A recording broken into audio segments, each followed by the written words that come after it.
Hi everyone, this is Men's here. I'm playing the Tier 10 German heavy tank, the E-100, on Fisherman's Bay. Now I'm not recording this live since I wasn't able to record while playing this match, but basically this match is going to show you how to not exactly focus on doing damage, but playing the E-100 like it should be. Played sometimes where you're just up there to soak up damage while dishing a little bit back. Now, for a tank like the E-100 on this map, I like to go over to the town since it's very large, not very fast, and its view range and camo combination isn't exactly great, so you can't exactly push down to one line without being shot by TDs. Now, over in the town, I like to shoot over to the top of E8 if I'm in a heavy tank, just because I'm able to kind of dictate the flow of the battle. If I'm in a medium, that's... I stopped here for some stupid reason, but if I'm in a medium that's pretty fast, like say a T62A or a Bat Chat or something, I actually like to dart over to the F line over in F9, F0. If I can get into F0 and kind of stop them from getting in there, great. If not, I just kind of sit on the little bay side here where the boats are and spot for my team. For a heavy like the E-100 though, it's really easy for you just to kind of side scrape off this corner. By doing this, you'll be able to do a little bit of damage, but also dish some back, and without taking any in return. Unless if that happens, I kind of turned my turret a little too early. Which either way, he most likely shot a premium round at me.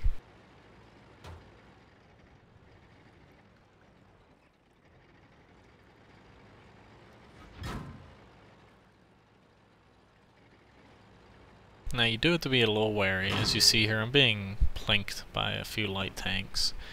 You can be shot from that middle road, and we don't exactly have many people there. We only have one tank, so if there's an actual like tier 10 or tier 9 tank up there, you will take a little bit of a beating. But a Type 62 doesn't pose any threat to a E-100 unless if you are stupid and show him your rear.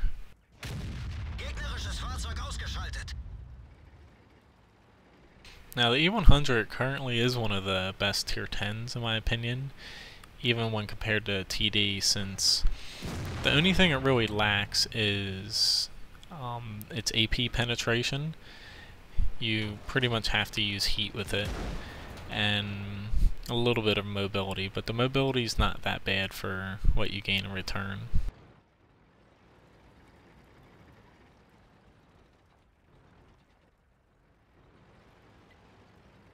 As you see here, my main goal of being here, I don't want to show that frontal glacis.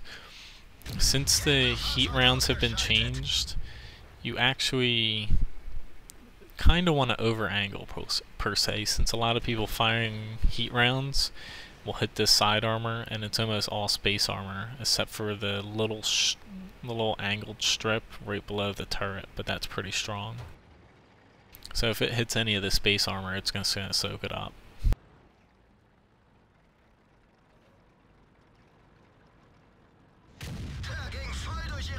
Now one thing that our team did do well is, you see we have a very good spread out approach.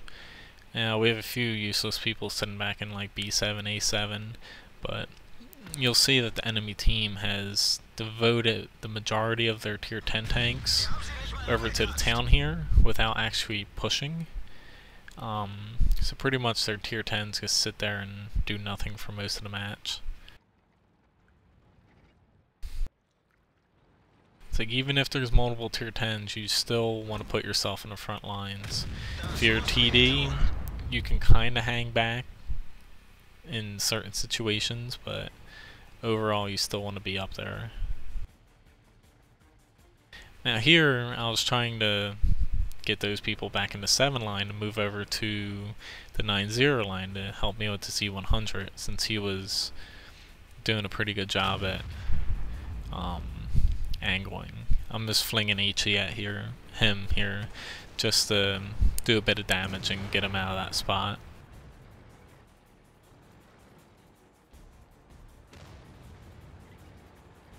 Now, since the new German TDs have come, I've actually started carrying more HE. An E-100 I've always carried a lot, but I carry a bit more since it's a lot easier to damage the new German TDs since they have really thin armor.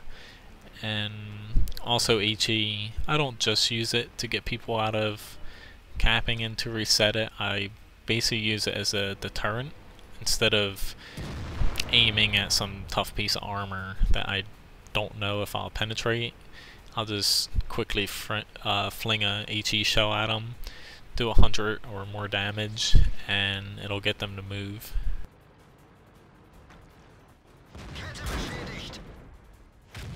Now right here I got in a little bit of a pickle since I did not know that T-57 was there at that time, and I backed up a little bit more, but luckily the good side armor of the E-100 saved me.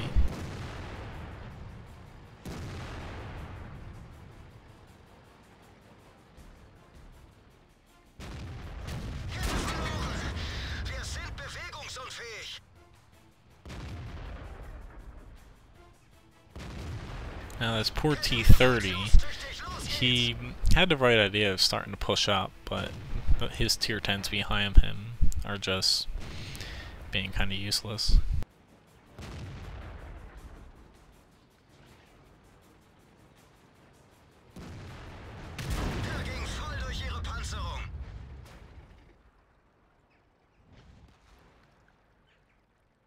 And even though this is a replay, I do have the end screen for the battle linked below in the video description.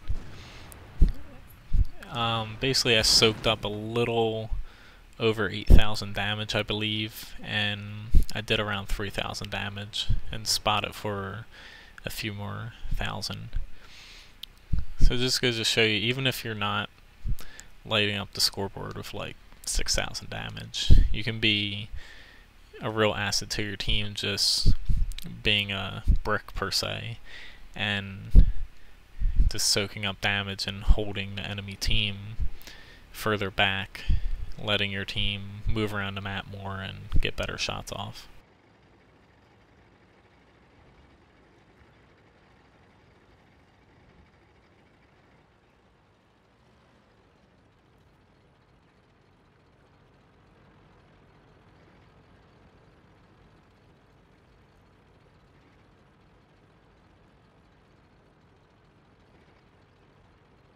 Now you'll see even now they're still almost losing, or they almost lost, highly outnumbered, and those tier 10s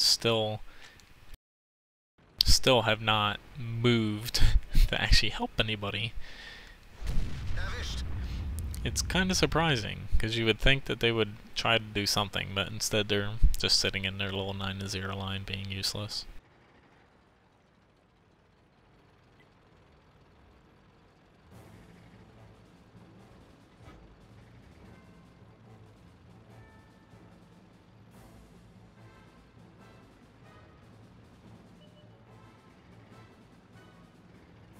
And you'll see here that that German TD is just gonna round the corner and instantly vaporize the E-100 without even needing to aim.